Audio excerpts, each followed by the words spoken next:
Hello and welcome to the Fit to Transform podcast, where you learn how to train and diet effectively and, most importantly, how to maintain those results for life, once and for all.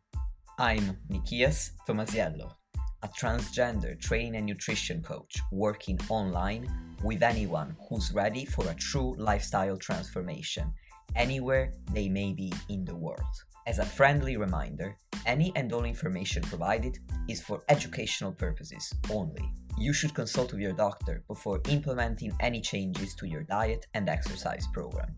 With that disclaimer out of the way, thank you for being here. Now grab yourself a cup of tea or pre-workouts and enjoy. Yo, dear listeners, hello and welcome back to the podcast. Today, Calvin Scheller joins the conversation, and I hesitated right there. Number one, because all of a sudden I lost the words that I wanted to say, and I have to come up with new ones. But two, Calvin, is that the right way to say your last name? Yes, sir. That's perfect. Awesome. All right, Calvin, welcome to the show. Thanks for joining us today. Yeah, thank you for having me. What I want to do is talk to you about appetite regulation. But before that, I always break the ice by getting the guests to introduce themselves to my audience. So, my first question is, who are you? What do you do? And why are you so awesome at it? So my name's Calvin Scheller. I'm 19 years old, so I'm pretty young and pretty new in the space. I actually got into kind of the nutrition realm when I was about 17. Started writing articles for, actually my biggest kind of, I guess, my breakout article was for Aragon. And then I just continued to contribute more articles to him. And that kind of sparked a venture onto different podcasts. So I think I started publishing content when I was 16. Didn't quite know what I was talking about. Not that I know everything now, but I think I know a little bit more than I did back then. And then I reached out to people who I admired in the space, and I was lucky enough that Alan responded. So he let me write a few articles for him, and it kind of all sparked from there. So nowadays I do publish content on social media. So I do a lot of short form content on Instagram and TikTok. And then I contribute articles to whoever asks for them, and then do podcasts, and I do some workshops as well. That being said, I'll say social media I don't portray it much on social media, but social media is only about 1 to 2% of my actual daily life. So outside of social media, right now I have 4 jobs. So I work at a bunch of different locations, working about 100 to 105 hours a week. So that's kind of my daily life, and social media is an additional part to that. So I work on it whenever I can. So I'm pretty busy in the sense that not everything is centered around social media. It's not my full-time job, but I contribute as much as I can to it. Thanks for the introduction. And if you're comfortable sharing that, I know that your interest in nutrition was sparked by quite your own personal story. So, would you mind sharing a little bit with us how you got into the nutrition space specifically? Yeah, so when I was about 15, I developed pretty much in the course of a month, I developed some of the worst IBS that my doctors had ever seen. Mind you, I'm in a small town, so it's not a big population size, but it was a pretty severe IBS. And with that, I couldn't really hold down much food at all. So I started losing weight precipitously. I lost about 40 pounds in the course of 2 months. And mind you, I wasn't a huge kid to begin with. So I got down so I'm 5'8". At the time I was 5'8", and I got down to about 110 pounds, a little bit under that. So I was getting to the point where, it was hard to get out of bed every day. That's how, when your body fat gets low enough, or your body weight in general gets low enough, things start to shut down. Your metabolic functions start to slow down, and then your body does things to conserve energy. And one of those things is to essentially try and keep you in bed all day. So I was real tired, and it was just one of probably the least healthy I've ever been in my entire life. And I've been on both ends of the spectrum. I've been overweight, and then at that point I was exceptionally underweight. So with that, I just wanted to understand more about what was going on. So I just started reading. At first, when I first opened a research paper, it looked like I was reading a different language because I had to look up every other word. And there were things that you're expected to know going into the paper that I had no idea about. So it probably took me a week to finish my first paper on the subject, and I felt like I didn't really pull much away from it. So just over the course of the years, I kept reading. I kept trying to learn as much as I possibly could. And then I felt like I was picking it up more rapidly than my peers. And for me, I enjoyed it a lot more than I expected. So I just continued to research and research, and then I started writing. Um, Personally, it was kind of just a personal. I was writing about what I wanted to write about, and I figured I would just keep them in my Google Docs. And then one day I reached out to some of these more important people, and they let me start writing for them. So, but that being said, I've been recovered. Well, let's say the IBS flares and the worst part of it went away about a year ago. So I got it to go away kind of by completely altering my diet in the sense that I eliminated almost everything and then gradually reintroduced things that I knew I tolerated well. I did that for about 2 years. And for the past year, I've been able to reintroduce foods that I never thought I'd be able to reintroduce. And I've been able to tolerate them very well. So I've probably put on about 20 pounds in the past year, which over the course of a year is fairly good progress. So I've gained about 30, 35 pounds back from where I was at my lowest. And definitely feel stronger and healthier than I ever felt. That's amazing. Calvin, thank you for sharing so much about your own personal life. It's really inspiring how you turned your life around. And I can relate to a lot of what you said because I suffered from IBS particularly badly between 2022 and 2023. And I also had a restrictive eating disorder. So I know very well what it's like to end up on the lowest end of the body fat spectrum. And it's great that now today you can be here and share your knowledge about nutrition with us, at least a little bit of that knowledge.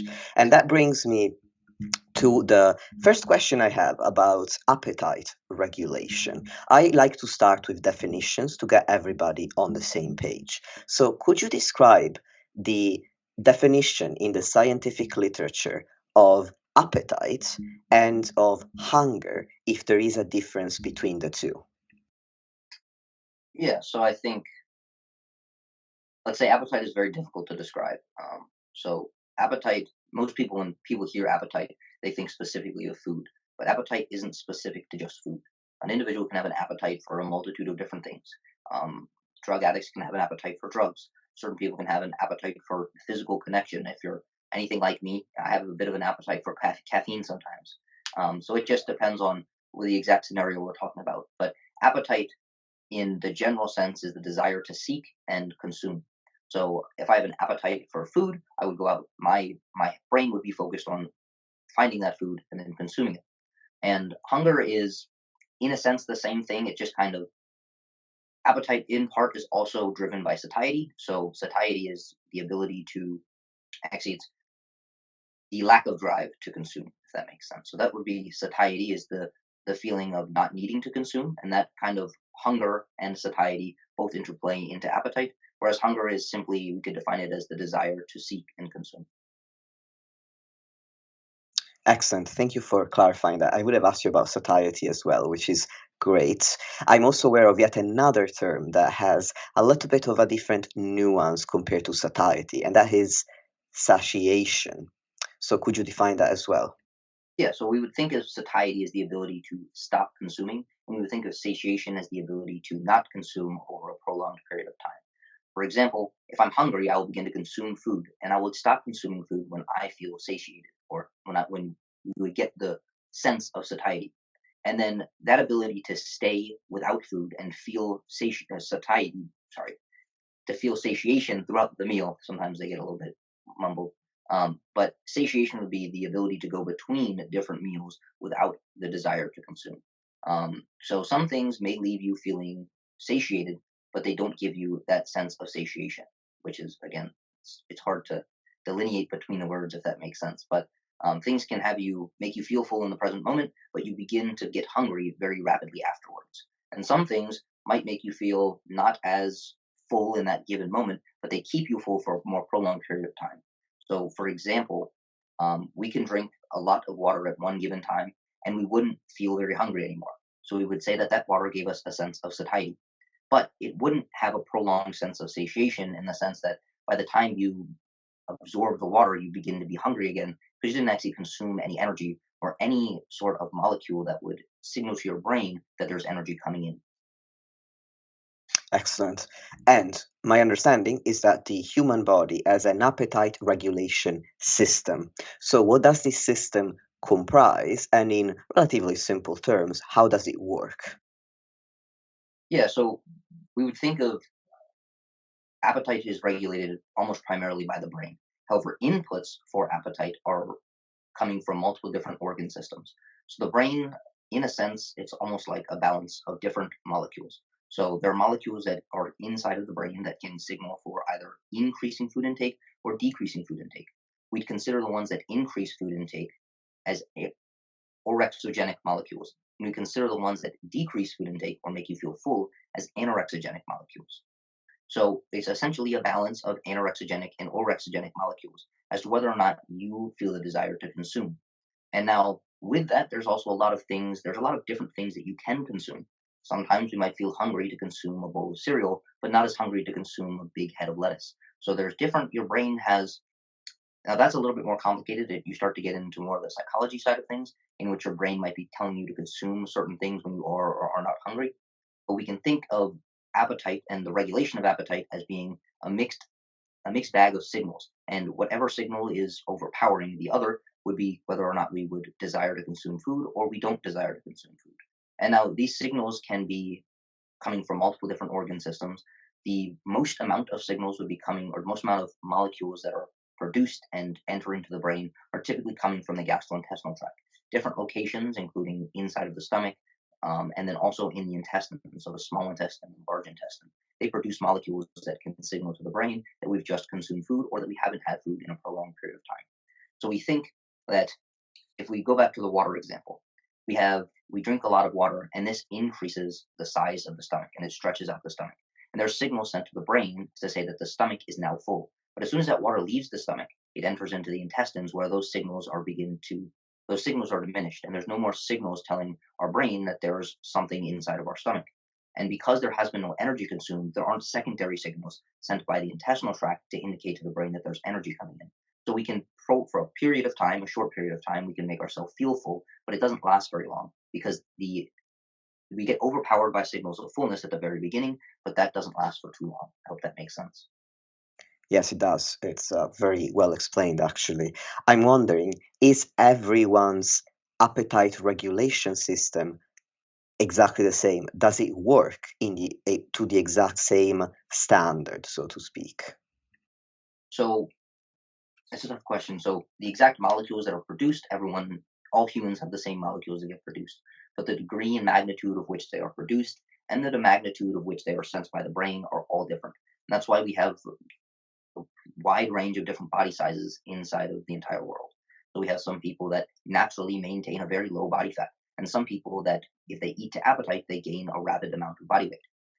So I think some people, if we look at our current food environment, it allocates a lot more energy for people to consume at a readily basis. So that being said, if we look back in our history, we didn't have as much access to food as we do now. So with that, we see that average body weights, continue to rise over the years. That being said, we still have a range of body weights going from small to larger. So less body fat to more body fat. We still have that range of body weights. However, that range, so the middle of that range and the extremes of that range are gradually increasing throughout the years as we have more access to food and more palatable foods. So throughout the entire history, we've had people that are of higher or lower body fats naturally if they ate to appetite. However, like I said, people use the food environment that we currently have as an example as to why everyone could be thin theoretically. But it's not necessarily the case. It appears that, again, we've had this range of body weights. It just appears to gradually increase over time. So the average body fat in the United States is going up over the years, not because our appetite is changing in any way or the signals regulating our appetite are changing. We haven't evolved to have bigger appetites, but we have evolved around a new food environment that facilitates greater body weights. Yes, I asked that question for a very specific reason, which I think you picked up on, which is often we hear conversations such as, or rather comments such as, well, everybody can lose weight. It all comes down to your willpower. So some people claim that it's all within our control, whereas what I understand from what you're saying is that there are several factors that are not within our control. One of them being how our specific appetite regulation system works, but also other factors that are external to our body, such as, for example, the environment that we were brought up in. Which brings me to the next question. But before I ask that, actually, I need to finish my thought. Sometimes my brain goes too fast for my mouth. Um, so, what I was going to say was that the first learning point from this conversation for me is the importance of having compassion for other people of different sizes, because you don't know that everybody else experiences appetite in the way that you do. And now that you've listened to this conversation, dear listeners, you know that they probably don't. So, as for my next question, can you list factors that affect appetite regulation, and then we can focus on those that we can control a little bit more in depth, Calvin? Yeah, so I think going back to that point of not everyone having the same propensity to body weight. So we see that people are born with different genetic differences in the amount of specific molecules they produce in response to food and their brain and body's sensitivity to those molecules. For example, we have people that produce a lot of leptin, which is a molecule that decreases appetite.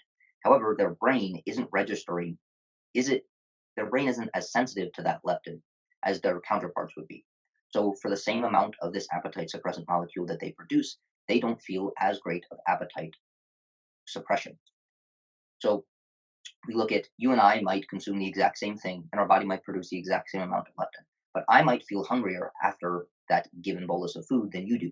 And I might feel hungrier throughout my entire life more than you do, simply because your brain has a greater number and a greater sensitivity of leptin receptors. So we see that not everyone is born with the same sensitivity to appetite suppressing or stimulating molecules. We also see that some people don't produce as many of those molecules. So it sounds a little bit obscure, but some people have their the intestinal tract, which is a site of the production of a multitude of different appetite suppressing molecules. Theirs can be genetically different than yours, and they might produce less of these appetite suppressant molecules than yours does in response to the exact same food. So, and it even comes down to sometimes the speed at which someone digests something can also alter their appetite suppressant response. So, there's a lot of things that can go into what increases and decreases appetite from I would say, the physiological level. There's also psychological things that can increase or decrease appetite. So, let's say there are some people, the data supports that there's people that both gain and lose their appetite in response to stress. So some people eat more when they're stressed out and other people eat less. So we can see that you and I going through the same psychological state, I might lose weight and you might gain weight if we simply just ate to our appetite, because the stress alters our appetite differently. And we also, this goes back almost all the way to birth, in which sometimes some people were raised that when they get stressed out, it's time, something that eases their stress is going to get something to eat, and very specific things to eat that may be higher or lower in calories. So a lot of it comes down to our psychological upbringing and our psychological state at that given moment, as to how our brain sees food and sees which food that it does and does not want at that given moment, and how much of those foods that it does and does not want. So there's physiological inputs and there's also psychological inputs, or there's control at the psychological level that can dictate not just the volume of food that we eat, but the specific types of food that we eat, whether or not they're higher or lower in calories. That's super interesting. And on the point you make about physiological inputs, I can think of others, such as, well, any inputs I can think of. I I'm going to start this sentence again because it's not making any sense in my head anymore. I was going to say that, following up on what you're saying, other inputs that I can think of include the environments that you have around you, but also exercise can acutely impact appetite. Your menstrual cycle, if you are somebody who menstruates, your sleep, certain medications such as GLP-1 agonists, which I discussed a few episodes ago with Dr. Crystal Guevara. So go back and listen to that one because it's a good one as well. And then there are also inputs such as the specific choices that we make around our diet, which is what I want to focus on in the next part of this conversation, Calvin. So first of all, when it comes to actual aspects of the diet, I'm going to bring up specific components of diet and nutrition in general, and I would like you to explain how this can affect our appetite regulation system and how we can harness these components to better regulate our appetite to manage our body fat levels within a healthy range. So the first component I want to bring up is our caloric intake. Yeah, so caloric intake is tricky. So caloric intake, when people think of caloric intake, they're thinking of a certain amount of food. But we can see that I can eat 1,000 calories of steak, or I can eat 1,000 calories of beef tallow, and we would see that the exact volume of food that you would be consuming for 1,000 calories of both of those foods is different. And that volume of food and the speed at which it digests will alter the satiating effect of that given food. But also, the macronutrients and the micronutrients inside of that food will also give response to different levels of satiation. So calories are important. So there is in a sense a bit of an energy input in the sense that there are we can eat a large volume of food, but if it's low in calories, it doesn't appear to be as satiating as the same volume of food that has higher calories. However, a high calorie food that is low in volume will also not as have as satiating effects as something higher in volume. So calories are important, but they're not the only part of the picture that we need to think about, if that makes sense. Absolutely. And how can we harness volume to improve satiety? What are we talking about when we talk about volume, and what kinds of foods are more voluminous than others? Like, what are the voluminous? What are the criteria to think of more voluminous foods? Yeah.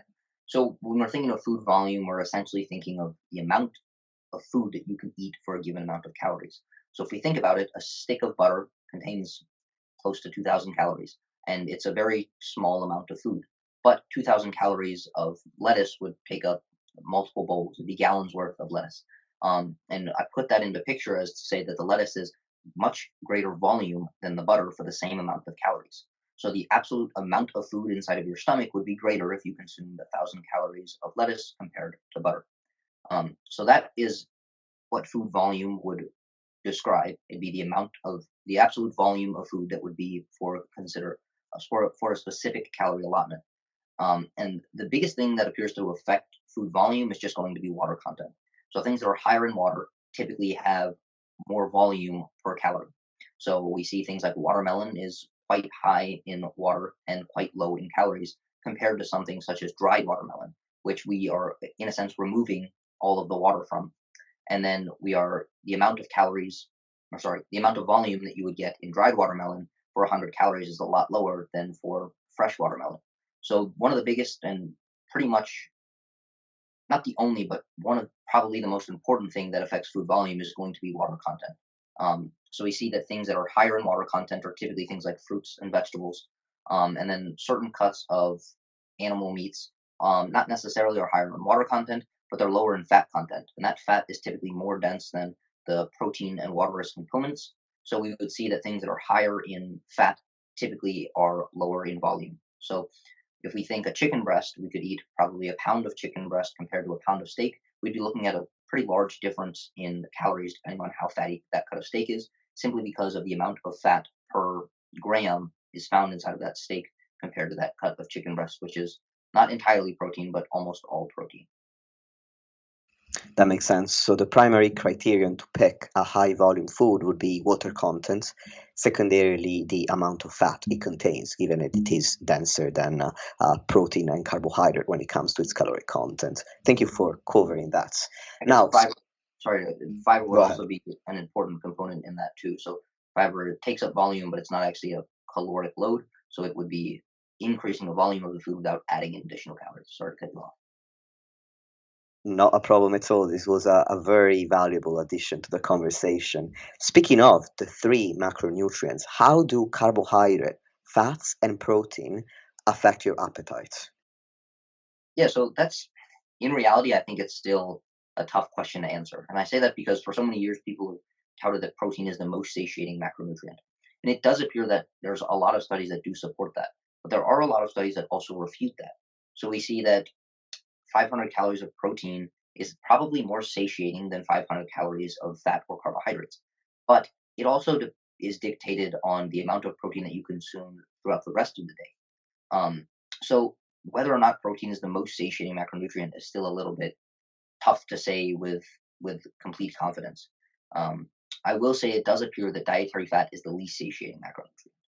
That being said, I do kind of want to discern between, it doesn't appear that fat fills you up, but it might keep you fuller for a longer period of time compared to the other macronutrients. So personally, if I'm trying to design a meal that I want to fill me up but also keep me full for a long period of time, I will add a bit of fat into that meal so that will kind of tie me over into the next meal a little bit longer. So it's still very tough to say confidently what macronutrient is the most satiating, but there are different types. There's different subsections of the macronutrients that can be more or less satiating. What I mean by that is it appears that unsaturated fats are a little bit more satiating than saturated fats. It also appears that when we look at carbohydrates, complex carbohydrates are more satiating than simple carbohydrates. So complex carbohydrates typically are more difficult to digest, and typically for the same amount of calories are of a greater volume. Typically they're more fibrous and they have other components that increase satiety. So when we're looking specifically at carbohydrates, we can discern between the complex and the simple carbohydrates, and we see as the carbohydrate gets more complex, it becomes more satiating. And as the fats become more unsaturated, they become more satiating. I wanted to pause you there just to clarify the difference between complex and simple carbohydrates, because it's not the only way to classify carbohydrates, and I'm not sure that everybody would understand the difference. Yeah, so when we think about complex carbohydrates, for me, I like to simplify it as complex carbohydrates are the carbohydrates that are more difficult to digest. So if the carbohydrate sources that take longer to digest are more complex. So it's more complicated for your body to fully break them down. So if we're thinking about a simple carbohydrate, we'd be thinking about the simplest would be some sort of juice, something that's almost pre-digested for you already and contains very rapidly digestible carbohydrates. And a complex carbohydrate would look something like a whole grain, so maybe oatmeal or another whole grain that's difficult for your body to digest, and it typically takes a longer period of time. In a sense, the carbohydrate structures are in a more complex nature, so it's more difficult for the enzymes inside of your intestinal tract to fully break down that carbohydrate and turn it into digestible components. That makes perfect sense. Thank you. Now, on the topic of satiety, appetite regulation, and the macronutrients, are you aware of the protein leverage hypothesis? Yeah, so it seems that the protein leverage hypothesis is, in a sense, stating that humans will continue to eat until they get a certain allotment of protein. So the greater the percentage of our calories that are protein, the less calories we'll eat overall. So if we eat a very low protein percentage diet, so let's say we eat a diet that's 10% protein, we'll eat more calories than if we consumed a diet that's 25% protein, because we're simply just trying to get to a specific protein target. And once we've reached that, we become more satiated. That being said, there is definitely data to refute that hypothesis because most of that data is done in animals. So there is data to indicate that very low protein diets also have a unique satiating effect. Not necessarily the saying that low protein diets are good for the population of people that are trying to get as big and strong as possible, but there is data to indicate that both a high protein and a low protein diet are both just as satiating. Which why that's the case, we're again not quite sure. It could be simply down to the specific amino acids that are circulating and the concentration of those amino acids. It's kind of a difficult thing to explain, if that makes sense. We just don't have the data that we need on it. But there's some good data and some bad data to support or refute the protein leverage hypothesis. But personally, it seems like some people, honestly, this is going to sound like a terrible answer for some people, but it's very individual dependent. So I have some people that I work with that get extremely satiated off of increasing their protein intake, and some people that don't really see a difference. They can eat upwards of 400 to 450 grams of protein in a day almost accidentally and not feel any more or less satiated. So it probably comes down in large part to the speed at which you can digest these proteins. So things like your stomach acidity and just the makeup of your gastrointestinal tract. And as it might be close to home, whether or not you have things like IBS or IBD that can speed up or slow down your digestive system. Um, so it's hard to say whether or not the protein leverage hypothesis is perfect. It's definitely not perfect, but whether or not how much validity it has to the daily person. Thank you. It's a topic I'd never been able to broach with anyone else, so I was wondering about your thoughts on that, and thank you for explaining them. Now, with regards to the effects of protein on satiety, personally, I've experienced what you also talked about, where some people are really sensitive to protein. Some people are much less sensitive to it when it comes to their to its satiety and satiation effects. I also read quite a lot of content that Dr. Eric Trexler has produced, and he is of the idea that up to a certain protein intake, if you go from a really low protein intake up to what we would consider ideal or close to ideal for muscle growth, then yes, you can experience an enhanced satiety effect.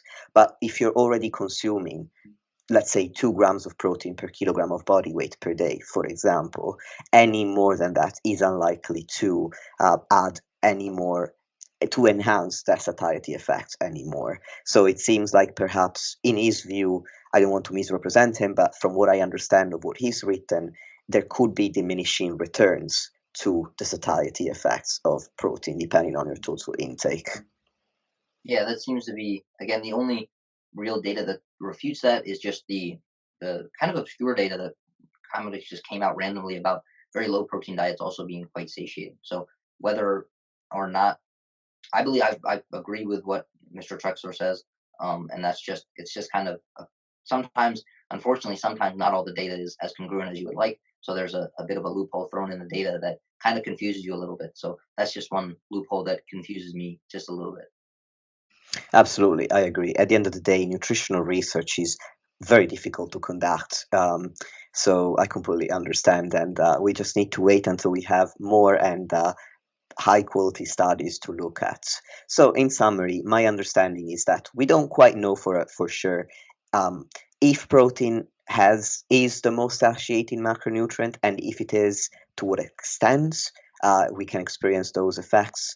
As for fats, it seems to be the least satiating, but potentially the one that provides the most amount of long-term satiation. Where and there's also an extra differentiation you made where unsaturated fats seem to be overall more satiating than saturated fats. And finally, with regards to carbs, you talked about how, in general, complex carbs, the ones that are more difficult to digest and break down, and those that contain a higher fiber proportion, are also more satiating. So, speaking of fiber, I think pretty much everybody knows that fiber is considered very satiating.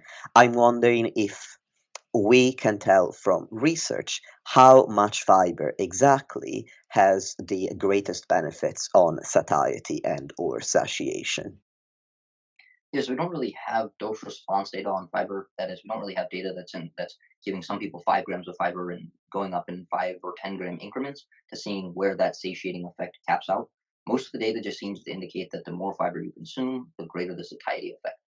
So it seems that one of the most important mechanisms by which fiber increases both satiety and satiation is not only does it slow down digestion slightly.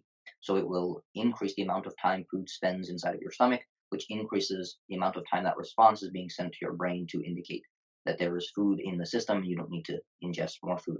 It also appears to have specific effects after it's metabolized in the gastrointestinal tract or inside of the large intestine, that the short chain fatty acids it produces can directly have appetite suppressant effects and also increase the production of molecules, specifically GLP-1, which is the most infamous for most people, can increase the production of those molecules that also feed back to the brain and have appetite suppressant effects.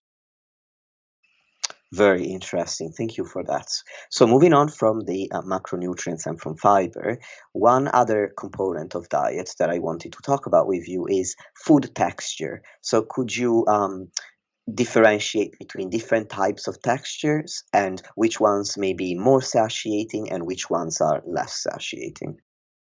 Yeah, so it seems like one of the more important components of food texture is the viscosity of it, which is, in a sense, we can think of something like water as being not very viscous, and something such as ice cream as being more viscous. So the things that are almost more dense and more difficult to digest. Viscous is a tough term to describe when it comes to food, but things that are more dense and more difficult to digest are typically considered more viscous, and those textures or those food structures are more satiating. So it seems that one thing that really seems to increase or decrease the desire to seek food is the more difficult something is to fully break down and digest. So the longer it spends inside of both the stomach and the gastrointestinal tract, the more satiating it will be.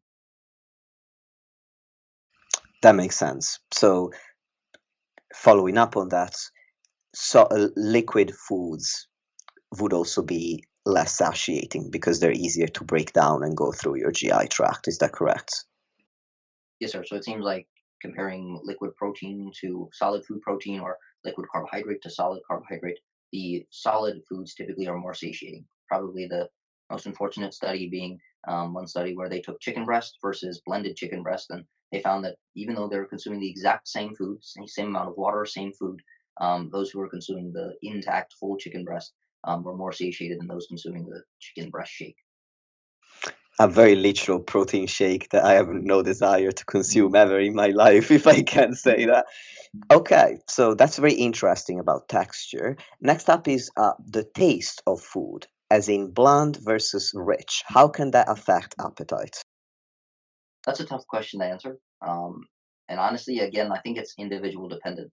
So it seems like on app. So I will say that it's tough to tell you whether or not some people actually respond better if they season their food. They don't feel the need to eat more because their brain almost registers a feeling of pleasure just from having food that tastes good. Whereas other people, if they eat tasty food, they want to eat more and more and more of it. So that's kind of a really tough question to answer. And there's really no direct studies on um, food taste in a sense. One thing we do have some data on, and some pretty convincing data, is essentially palate fatigue or sensory specific satiety. So if I eat a bunch of sweet foods, I'll probably get more satiated than if I am going back and forth from sweet to salty back to sweet. So as the more different flavors that you have in a given meal, the more food you tend to consume. So if we can think of trying to play in our favor, if we're going to have something sweet, trying to make all the food in that meal sweet, or in the sense the same thing for savory, so that our palate begins to get almost our palate begins to get satiated, which again, in turn, makes our brain more satiated um, by consuming the same types of flavors in a given meal. So it's almost like there's some truth to that old adage about having a second stomach for dessert. Yes, sir. That's really interesting. Okay, so now I'm wondering, how does meal regularity, and I'll define that in a moment, affect appetite? And when I say meal regularity, what I'm thinking about is eating on a schedule versus having haphazard meals that may change in timing and number from day to day.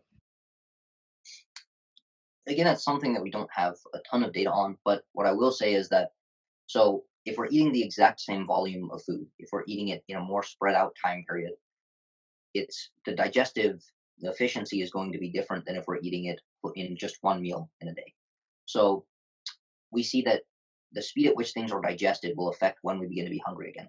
So if you ate just one really large meal, by the time that that meal is fully digested and you feel like you're going and you begin to get hungry again, it might be around that same time the next day because you are essentially putting a bolus of food onto your digestive tract all at one time. So it takes longer to digest that food. But if you consistently eat smaller meals, you might get hungry more rapidly because you're simply digesting that food in a more rapid rate. So what I think some people see as your body knowing exactly when it needs to eat is almost just the speed at which things are digested. When you do that on a regular basis, the your body has kind of those appetite cues that begin to kick in simply when that food is digested. So if you're eating at caloric maintenance, again the same volume of food, you're not going to be very hungry for a very long time after a large meal.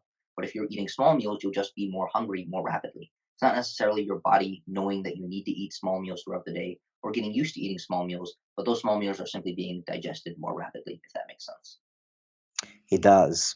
My understanding is also that, in a way, you can train your body to experience hunger at certain times of day, in that it seems like if you eat within a certain time window every day, then you will produce hunger hormones around that time.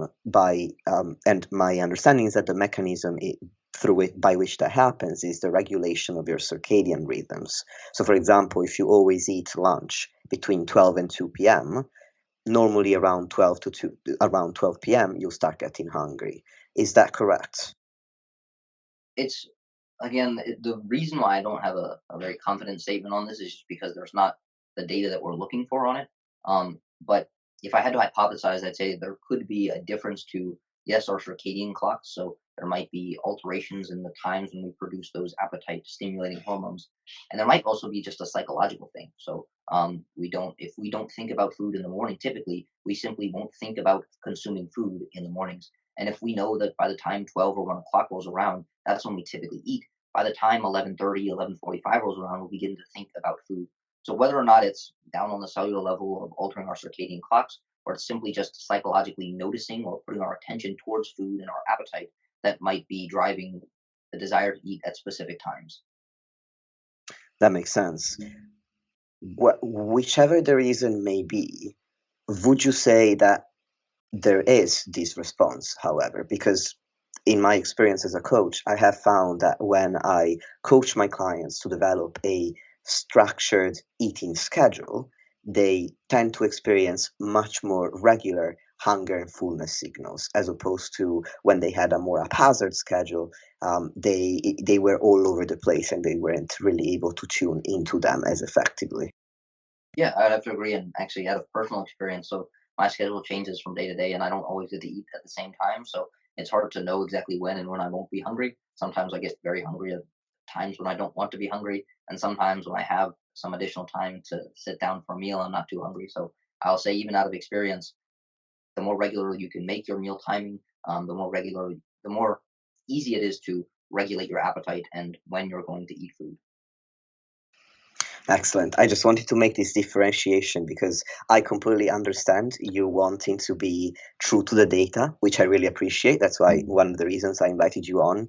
But ultimately, sometimes we don't have data to explain why something happens, but we know that it does happen. And I wanted to make this distinction for the audience so that they don't come away from this podcast thinking, there's no point regulating my schedule because it won't make a difference when actually it does. Yes, sir. With regards to another component of overall nutrition and lifestyle, how does the food environment, both the overall food environment that we are surrounded by, but also your home, your own food environment that you have control over, how do these affect appetite, and how can we harness environment to better regulate our appetite? Yes, I'll say, so in most developed countries, the food environment that we're exposed to has a greater abundance of food and foods that are more caloric and palatable than we've ever had before. So food companies' jobs is to make their foods very palatable. And one thing that seems to increase the palatability of foods is the caloric content. And that's just because these things that increase its palatability typically contain calories, including a mixture of fat and carbohydrates. So we see that the amount of just food energy that we have available to us, at least in more developed countries, is increasing at every single year. Um, and again, those food companies are designing their food products to taste better and better to make you want to eat more and more of them. So we see that the food environment around us is becoming more abundant. So we have access to more foods than we've ever had. But we can take that food environment into our house and make our house more and more abundant than it's ever been because we have access to more foods. Or we can take our house and change the food environment to make it look nothing like the external food environment. That is, trying to have foods that aren't as palatable or just not having immediate access to foods that you know that you will overeat. So we can design the food environment of our house as however we would like. And if we design it in a way that, and we can design it in a way that favors losing body weight or gaining body weight. So for those trying to gain body weight, having snacks that are readily available that are delicious to us can be a helpful tip to increase the amount of food that you eat. And those trying to lose body weight, you might be not having those foods that you can't control yourself with inside of the house, and also not having immediate sight and access to food. So maybe having, this is kind of a strange example for some, but instead of having already shelled peanuts, having peanuts that are inside of the shell inside of your house.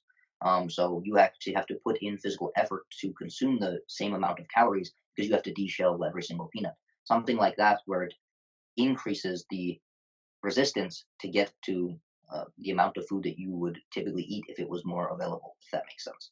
And it's not necessarily that you're going to give up and just stay hungry the rest of the day, but rather your brain doesn't desire that food as much as it would have if it was readily available and it was in your sight all day long.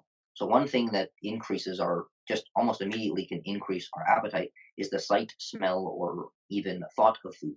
So if we have foods that are always on the counter that we know that we enjoy, we will see that food and be more likely to consume it than if it's up in the counter or up on the top shelf or even inside at the back of the refrigerator. So you're not suggesting, just get rid of all of the highly palatable, high calorie food available. You're suggesting let's leverage what we know about appetite regulation. So you can still have these foods in your house, but perhaps if you know you struggle to regulate their consumption, you can hide them and place foods that are more satiating and have a lower calorie content in plain sight. You can also make food in general less readily available, as you were saying, with making the peanuts, keeping peanuts in the shell so that you have to actually overcome the resistance of the shell itself, where I sometimes you want that because you are particularly hungry for peanuts. Sometimes you just can't be bothered, and that's a fewer and one less opportunity to eat that might help regulate appetite. So that's really interesting. Now, what I also want to touch on is the fact that some people use a term, and this term is sugar addiction. So they are implying that sugar can somehow affect our appetite regulation system to such an extent that we become addicted to it.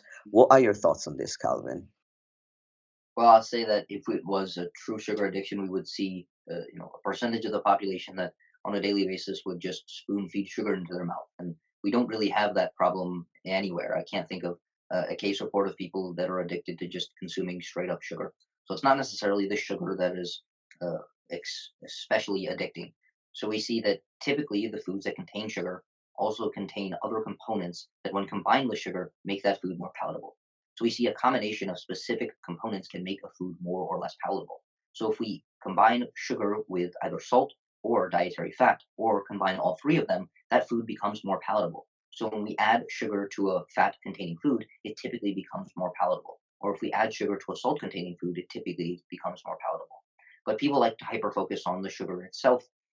But if we take sugar and we add fat to it, that food becomes more palatable. So we can reverse the process entirely with either adding salt or adding fats to a food in which it becomes more palatable. So, yes, it seems that sugar is, some people find that when in that stress scenario we were talking about earlier, some people find that sugar is, or something that is sweet, is the specific thing that they crave. So, I think from a younger age, we're kind of brought up to desire sweet foods in the sense of reward or trying to comfort ourselves.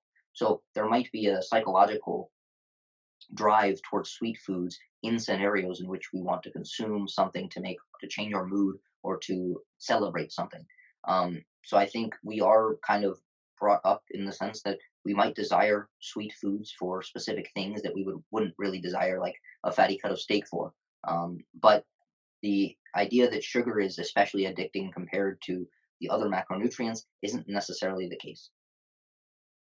Thank you. Some people make a similar claim about artificial sweeteners increasing appetite or even tricking you into eating more or seeking out sugar because they taste like it, but they're not quite sugar. So there's the allegedly artificial sweeteners will lead you to seek out this sugar that your body didn't actually get.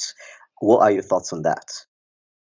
So it definitely depends on the form in which the artificial sweeteners are coming in. So if we're adding an artificial sweetener to a food, sometimes it can increase our consumption of that given food, just because if we think we're almost mimicking sugar, and by making that food more palatable by adding an artificial sweetener to it. So if we're replacing sugar with an artificial sweetener, we might eat more of that food than if there was no artificial sweetener in the first place. That being said, if we look at some of the data on comparing water, land water, to an artificially sweetened beverage, we actually see that if you allow people access to either they're either not allowed to consume any artificial sweetened beverage, or they're allowed to consume as much as they want, we see that over a period of about a year, the group that's allowed to consume artificially sweetened beverages typically loses more weight on average than the group that's only allowed to consume water. And the most likely reason for that is because they'll drink more water when it's sweetened. And the more water you consume, the less food you tend to consume because that water does have a minute satiating effect. So it depends on the form the artificial sweeteners are coming in. If we're adding it to a caloric bolus of food, we'll probably eat more of that food. But if we're adding it to something like water, where there's no calories, we might be consuming more of a non caloric substance and less of the caloric containing substances. And the data supports that you would tend to lose more weight. Or on average, participants that were allowed to consume those artificially sweetened beverages lost more weight than if they were completely eliminated out of their diet. Thank you, Calvin. The very last question I wanted to ask you is about a specific dietary strategy and its effect on appetite regulation, and that is fasting.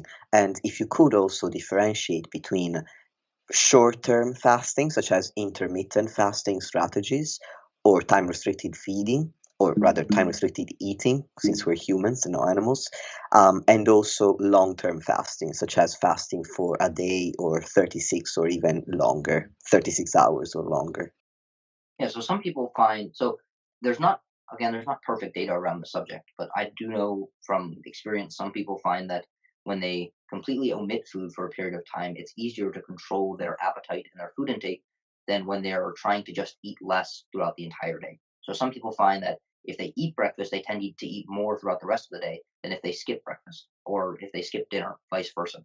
So it kind of is very individual dependent. Some people prefer or find that they eat less food if they eat multiple times throughout the day and don't have a long fasting window, and some people find it differently.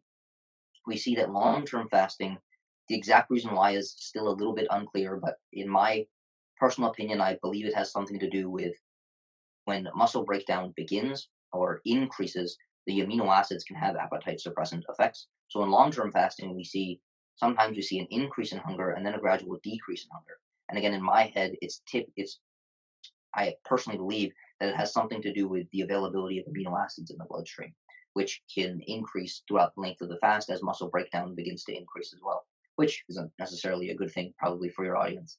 Um, but I think that prolonged fasting also depends on the specific person doing it. So as we gain more and more body weight, our appetite regulatory systems can be thrown off or can be um, dysregulated. So during that fasting period, as we begin to lose body weight and essentially clear the circulating fuels out of our bloodstream, the brain can begin to register those appetite suppressant signals a little bit better. So specifically, probably the most important example is something called leptin, which is produced by our fat cells. We see that as we get bigger and bigger, or the more fat we gain, the more leptin we begin to produce.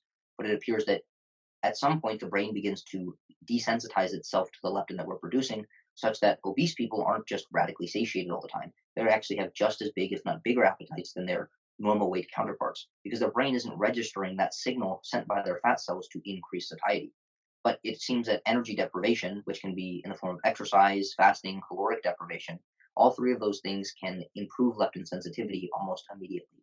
So going for a longer term fast might improve leptin sensitivity for an overweight person and might actually decrease their appetite during that fast simply because their brain is registering the amount of body fat that they have on them at that given moment, if that makes sense. So I think fasting is also the effects of fasting and the effects of fasting on your appetite is also probably dictated by the exact person doing it. And it can also be affected by things like age, period of time in your menstrual cycle, sex, things like that.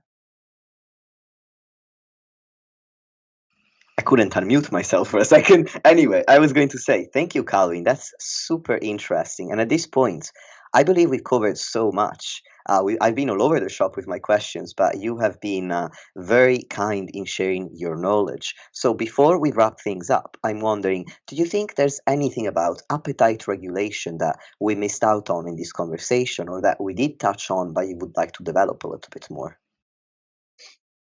I'll say I think as unfortunate as it is to say, appetite regulation is very individual dependent. So things that might work for me might not work for the. There are big levers that work for most people. but something that might work for me might not work for you, or it might not work to the same extent for you. So the specific things that we can consider as appetite regulators might be more or less strong in different individuals. And for some individuals, they might not work entirely. And so a lot of this has to do with genetic makeup, and a lot of it also has to do with the way that you were brought up and the things that you were introduced to and exposed to as you grew up, especially the food environment and the way in which you used food to celebrate or comfort yourself, if that makes sense. So I think people think that there's a lot of, I mean, there are a lot of physiological inputs that go into appetite regulation, but there's also a lot of psychological inputs that develop throughout your entire upbringing and continue to develop throughout your entire life.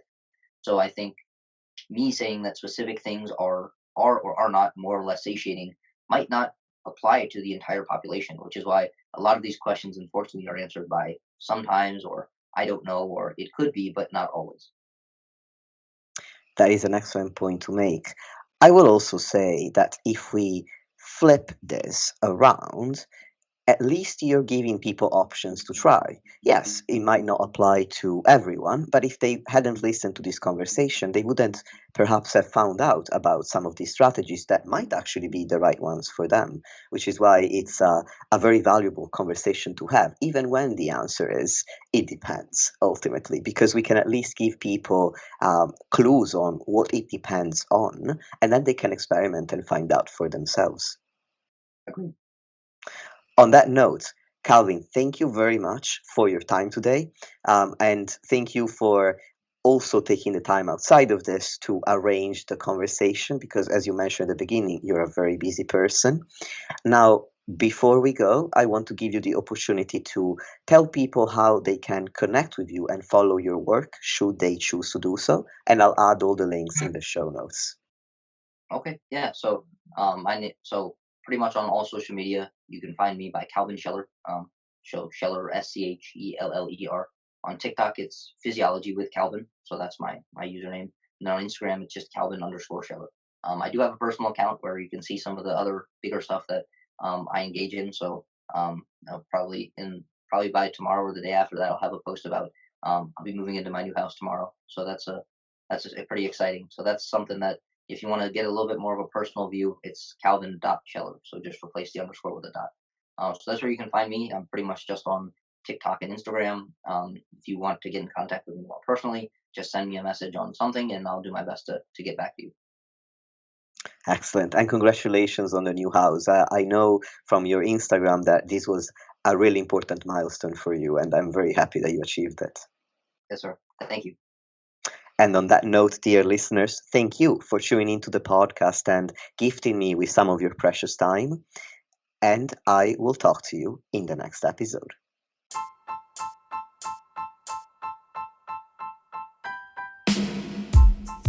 Lastly, if you want to support the podcast and help me reach more people, please leave a 5-star rating or review on any podcast platform that you're using. Thank you very much for listening, and I'll speak to you soon.